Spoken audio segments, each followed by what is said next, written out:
Hello friends, आज हम पढ़ेंगे क्लास 9th इकोनॉमिक्स के chapter the story of village Palampur का मॉड्यूल 6।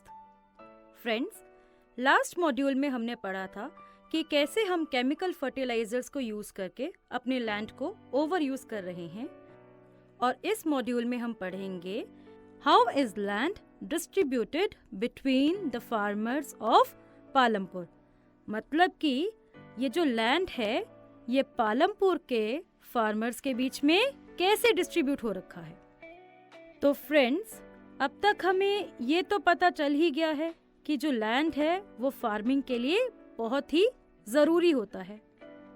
अनफॉर्चुनेटली सबके पास सफिशिएंट लैंड डिस्ट्रीब्यूटेड नहीं है कल्टीवेशन के लिए। चलिए पालमपुर की बात करते हैं। पालमपुर में ना 450 फैमिलीज हैं, ठीक है, और इसका 1/3 मतलब कि 150 फैमिलीज जो हैं, जिसमें मोस्टली शेड्यूल कास्ट जिनको हम एससीज बोलते हैं वो हैं, और ये लैंडलेस हैं।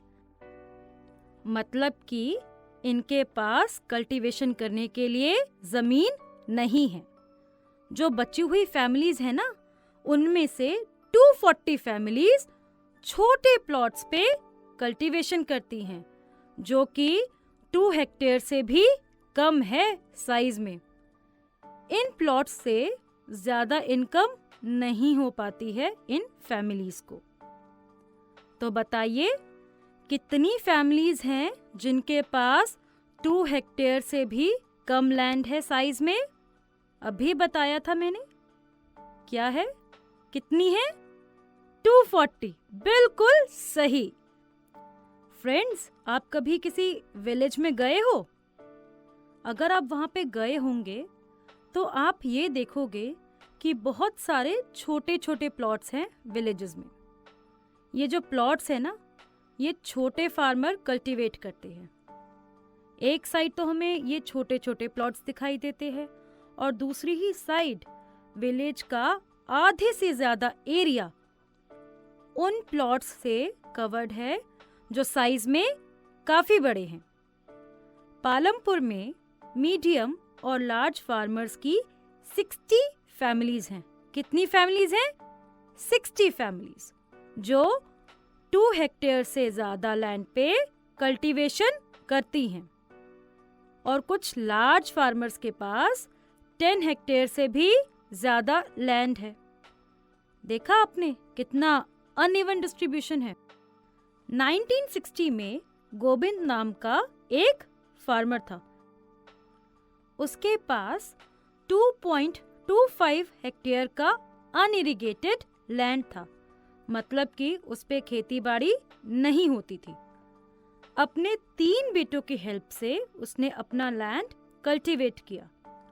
वो लोग कंफर्टेबली तो नहीं रहते थे, पर उनकी फैमिली के पास थोड़ी सी एक्स्ट्रा इनकम आ जाती थी बफेलो की हेल्प से। अब वो कैसे आती थी?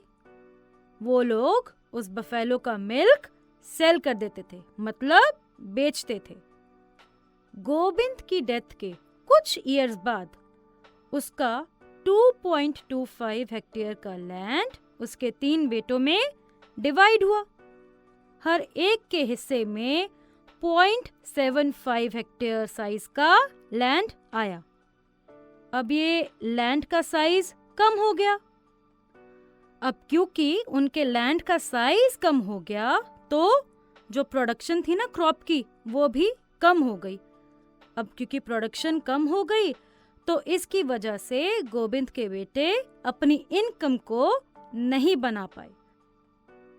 उन्होंने इरिगेशन के इम्प्रूव्ड मेथड यूज किए और मॉडर्न फार्मिंग मेथड भी यूज किए, लेकिन फिर भी कुछ फायदा नहीं हुआ। उनको अपनी रोजी रोटी के लिए ना फिर भी एडिशनल काम तो ढूंढना ही पड़ता था बाकी के बचे हुए साल में। बाकी का बचा हुआ साल मतलब वो टाइम जब खेती बाड़ी नहीं होती है। देखा ना आपने कम लैंड होने से कैसे उनकी इनकम पे इफेक्ट पड़ा। चलिए लेते हैं एक रीकैप। तो हमने पढ़ा कि कैसे पालमपुर विलेज में लैंड के डिस्ट्रीब्यूशन काफी अनइवन है।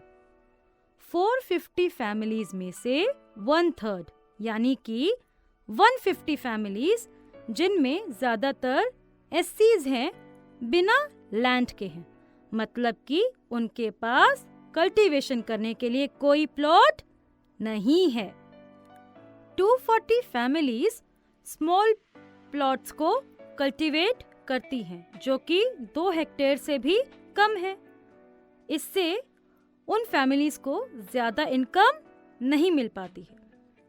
सिर्फ 60 फैमिलीज हैं मीडियम और लार्ज फार्मर्स की जो 2 हेक्टेयर से ज्यादा लैंड पे कल्टीवेशन को करती हैं।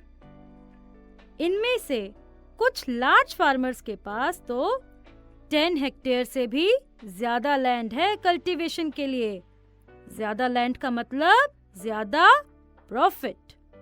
Let's revise these points once again. Out of 450 families in Palampur, 1/3 of them, that is 150 families, most of whom are SCs, are landless. That means they do not have any land to cultivate. 240 families cultivate small plots of land, that is less than 2 hectares in size, which doesn't bring adequate income to the farmer's family. There are only 60 families of medium and large farmers who cultivate more than 2 hectares of land. Few of the large farmers have land extending over 10 hectares or more, which gives them good profits as they have more amount of land for cultivation. अब friends, module तो हमने पढ़ लिया, अब इसके ऊपर based exercises भी करें। तो चलिए करते हैं हमारी एक्सरसाइजेस।